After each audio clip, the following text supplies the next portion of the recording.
आयुष्य.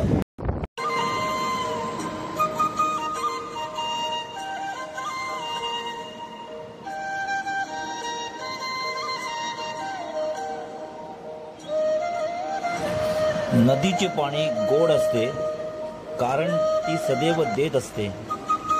समुद्राचे पाणी खारट असते कारण तो घेत असतो. गटारातील पाणी दूषित असते कारण ते थांबलेले असते. हेच तर जीवन आहे.